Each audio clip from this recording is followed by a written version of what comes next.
Welcome everybody, all of you online, all of you here in person, and I appreciate you coming back and to learn about this very important issue. My name is Mike Adams, the Health Ranger, editor of naturalnews.com, and I run an atomic spectroscopy laboratory. I've done a lot of research recently on high-level analytical chemistry, atomic analysis of foods, soils, water, basically environmental science, and also isotope ratio analysis. So today I'm going to speak with you about solutions for radio pollution remediation of soils and the food chain. So this is crucial to our whole conversation. I know other speakers have spoken about biological protection from ionizing radiation and healing from that radiation, other solutions about what to do long-term for the nuclear industry, such as shutting it down, replacing it with something cleaner. But my focus is going to be on remediation of soils and the food supply against ionizing radiation that is fallout from nuclear accidents and also potentially from nuclear terrorism or nuclear war. So this has multiple applications. And I do have a PowerPoint presentation to accompany me, but it's not incredibly detailed, so I'll be talking more than reading slides. So first of all, we know that Fukushima and Chernobyl, thanks, have, of course, emitted a tremendous amount of radioisotopes, radio pollution. These isotopes include, of course, cesium-137. I'll talk about the isotopes here in a minute, strontium-90 and others. Iodine-131, short-lived, so not really the long-term concern. But these, as you know with Fukushima in particular, these radioisotopes and this radio pollution is emitted into water and air. The airborne pollution is more of a crisis for North America for obvious reasons. You can also use specific types of plants. The Chenopodiaceae family of plants, or common name goosefoot, decorative plants that are used as indoor plants, are very, very effective at binding with cesium in soils. So let's say that people in Japan or in the Ukraine, they want to remediate their soils and pull out the cesium. They can use common house plants to do that if they know what they're doing. It actually pulls out a significant amount of cesium and strontium-90 as well. Let's go on to the next one. Here's the, if there were one slide for this whole presentation, this would be it. Phytoremediation with grasses.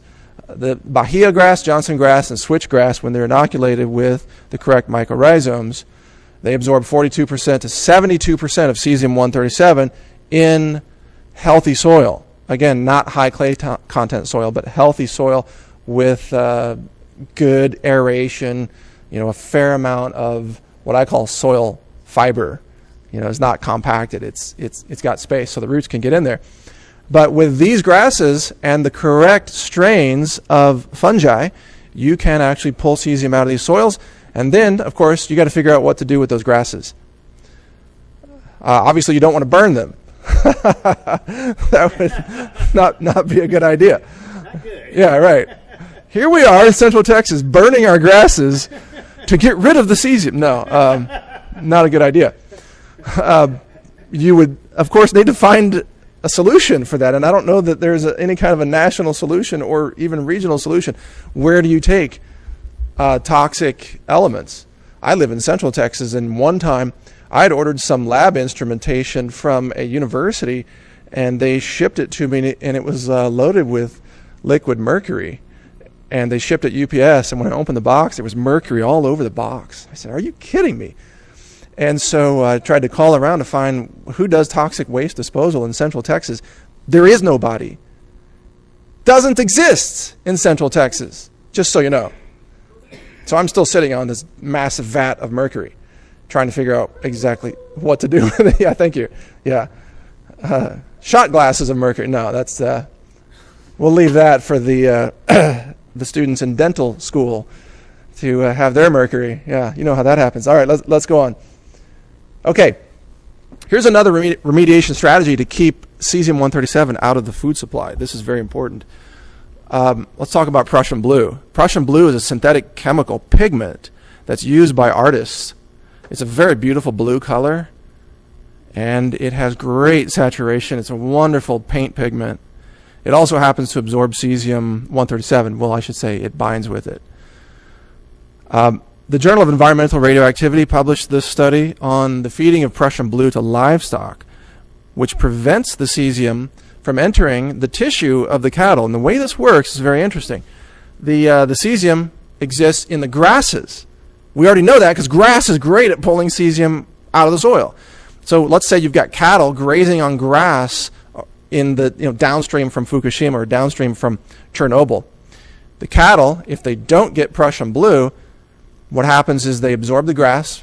Grass goes through digestion, and of course, it goes through their intestinal walls and enters blood plasma. Once the cesium-137 is in blood plasma, it of course gets distributed to all the organs and tissues of the body as if it were potassium, as we've already discussed. So, this strategy, by feeding cows Prussian blue, you not only get blue cow patties all across your field, an extra bonus. It really turns them blue. It's very blue. You also get a blocking of the transfer of cesium-137 from the digestive tract to blood plasma through the intestinal wall. So, in essence, what you're doing is you're limiting the exposure of the cattle to just cesium in the GI tract, and then it gets exited out of their body as part of the blue cow patties. So it doesn't go into their tissue. So it doesn't go into their milk. So if you're drinking cow's milk in an area that's been impacted by radiation, if you feed your cows Prussian blue, you're not going to get radioactive milk or radioactive steaks or whatever else you eat on the cow. The CDC has validated this, and so has the FDA, by the way. Prussian blue is an FDA-approved prescription pharmaceutical. You can get a prescription for this. I wouldn't eat it. I would not touch it. I actually bought a sample of this from an art supply store, and I tested it in the lab with a cesium spike, and it really does work.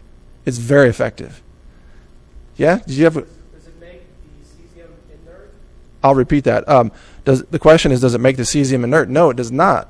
It simply binds with it to help it be eliminated from the body. Once the cesium goes out of the body, we're not talking about transmutation here. Cesium still has its half-life, and it's going to continue to emit gamma radiation no matter what. But what you're doing is you're taking it out of the body through fecal matter. And interestingly, if a lot of humans began to take this in an area that was heavily impacted by radiation fallout, where would be the most dangerous place in that city to be? The waste treatment facility, exactly. Heavy radiation. Now here's a shocking fact that I know many of you know living here in Austin. Where does Austin's waste go? Yeah, in the lake, but also they create that, what's it called, dillo dirt? It's a composted from the waste of the city. It's dillo dirt, and it's sold to gardeners and farmers to put it on their dirt to grow their food. I've not tested it yet, but I can't wait to do so. I'm trying to acquire a sample of dillo dirt. Yeah. Trying to find a volunteer armadillo. Yeah, volunteer armadillo. Yeah, exactly. But think about, George is laughing over here because this is so insane what's happening in society. It's absolutely insane. Madness. True madness, yeah. True madness. Absolutely. If you wanted to, let's say if you were an alien species, you wanted to destroy some civilization on some other planet before you colonized it to steal their water, just to take an off-the-wall example, the way you would do it would be to do what we're doing right now. You would concentrate the toxins through almost a closed-loop system where the toxins that go into the humans are put back into the food and then back into the humans again. The waste, you're eating your waste. You're concentrating the heavy metals and the pharmaceutical compounds that are not remediated by the waste treatment facilities, by the way, and the hormone mimickers, the BPA. You would fill the air with toxins and let it fall onto the soils and let the people eat it. That's what you would do if you were invading and colonizing a planet. And that's what we're doing to ourselves. It's pretty crazy. Let's go on. All right, so here's a picture of zeolites. Zeolites are mined out of the ground. There's a lot of zeolite mines some in the U.S., some in Brazil, some in Turkey, by the way. And this is what it looks like before you grind it down to get the particle size that you want. Zeolites are sold as dietary supplements. I have taken zeolites and put them through a synthetic digestion process at my lab, the Natural News Forensic Food Lab, and using a synthetic gastric acid to mimic human gastric acid, pH of about 1.0, hydrochloric acid, DI water, sodium chloride, and potassium chloride to make that acid. And if you put these zeolites in that digestion simulation, you will find that they will turn the gastric acid into a high aluminum liquid solution. So the aluminum that is given off by about 3 grams of zeolites will turn about 20 milliliters of synthetic gastric acid solution into about 400 parts per million aluminum, depending on the zeolite source. That's because zeolites are made of aluminum. Now, I know we didn't come here to talk about aluminum, but just throwing that out there, if we're going to use zeolites, we might want to reduce the aluminum release by the zeolites. So there are ways to do that. Let's go on. Is this all making sense so far? Okay, good.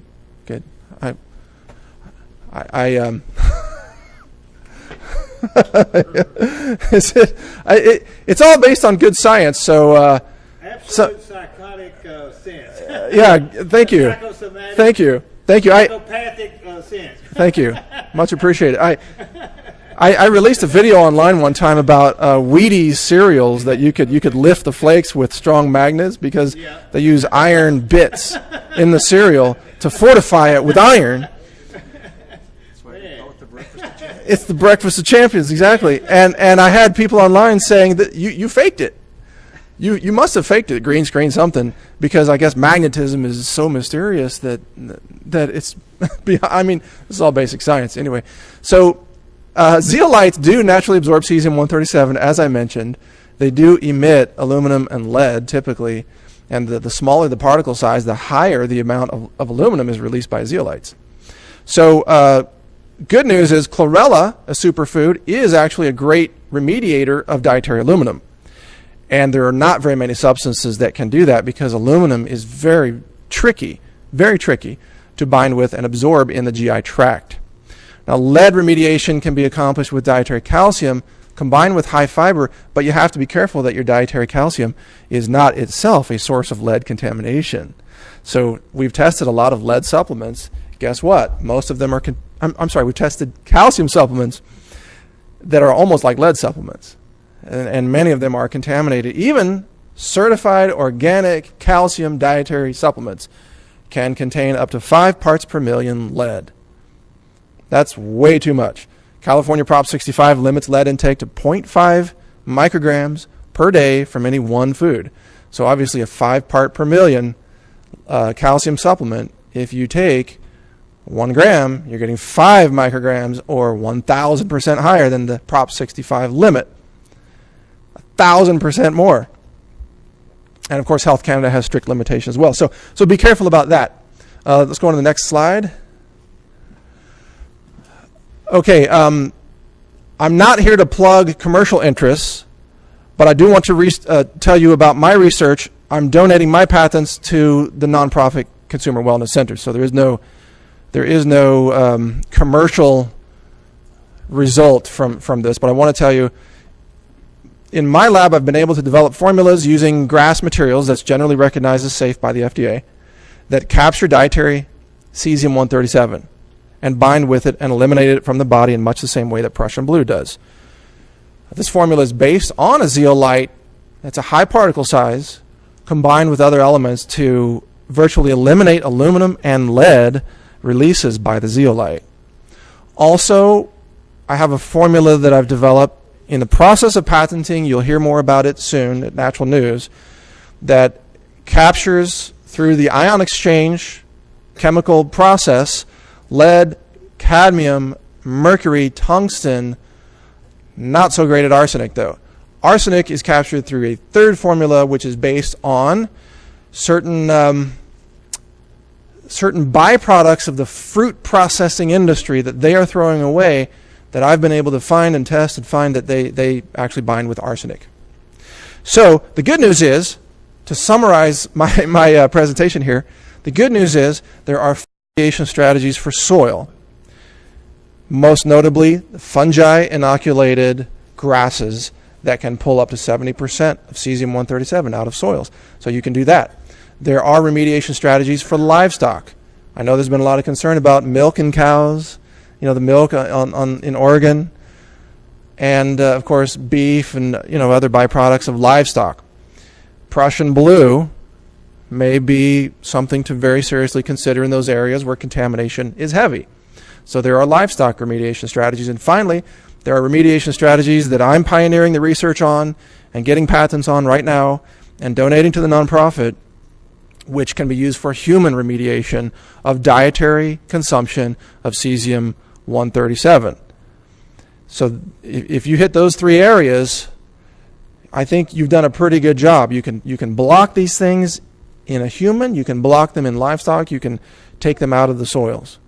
Now, I don't have solutions for the waste treatment plant. I don't have solutions for where to put the grass that is radioactive because it's got so much cesium.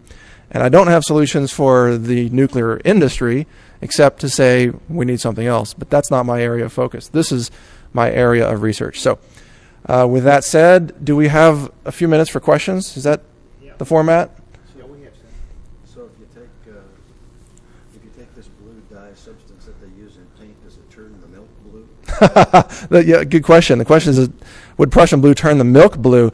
My understanding is no, because it doesn't leave the GI tract. That it's transported only through the GI tract, but doesn't go through intestinal walls and enter blood and other tissues.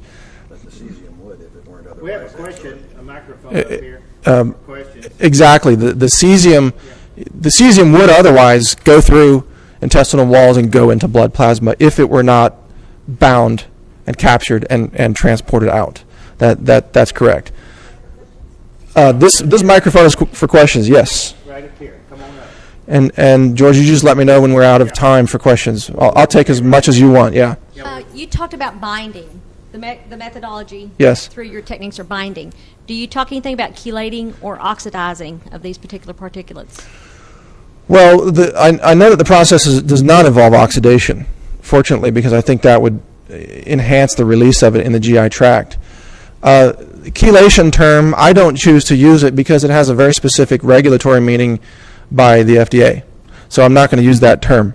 But the binding is a physical process when it's done with zeolites. Binding through lead and calcium or lead absorption formulas is an ion exchange or an ionic process, not a physical process. So. And of all the arrays that you talked about binding, could you throw in barium and strontium while you're at it, perhaps? Well, have you looked at those? I've only done very little research on strontium. The problem with strontium is that it's so prevalent in foods today, and it's in. Go figure. Yeah, but obviously not the radioactive form.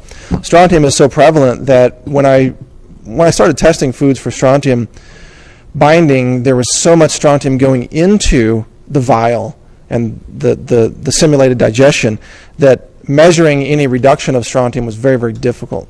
So my research hasn't focused on strontium or any other radioisotopes. Strontium or barium.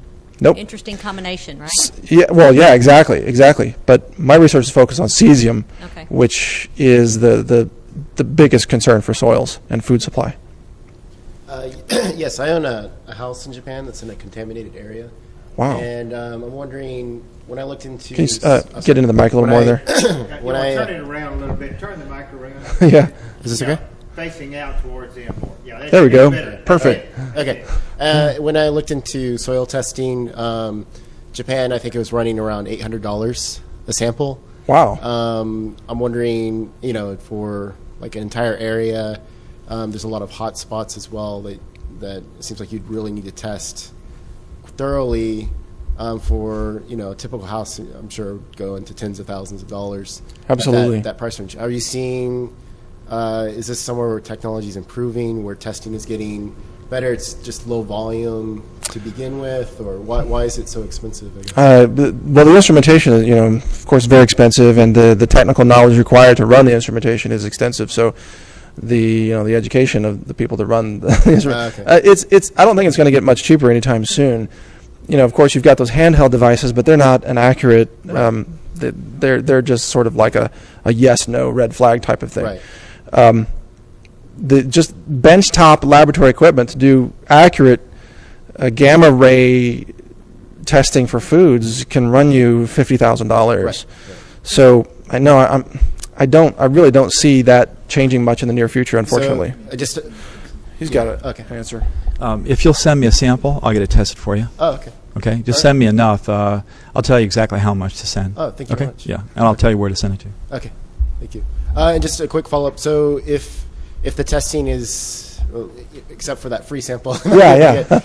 if you're running into pretty high costs and agriculture tends to have a low margin, does that make maybe a closed loop type agriculture model better suited for these type of areas where you just test once, you test the water, and then you try to recycle within that system? It's a really good point. I should have mentioned the aquaponics technology. Right, that's what I mean. Yeah, I think that's going to be a key for the future of human civilization. I really do, Right.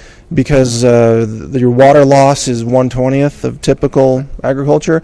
Your soil is used over and over again. So you're right. As long as you control your fish food input, Right. you're good. Okay. Because you've got sunlight, fish food, Right. a little bit of water. And it just seems like testing, you'd only need to test. It limits the inputs you have to test. Exactly.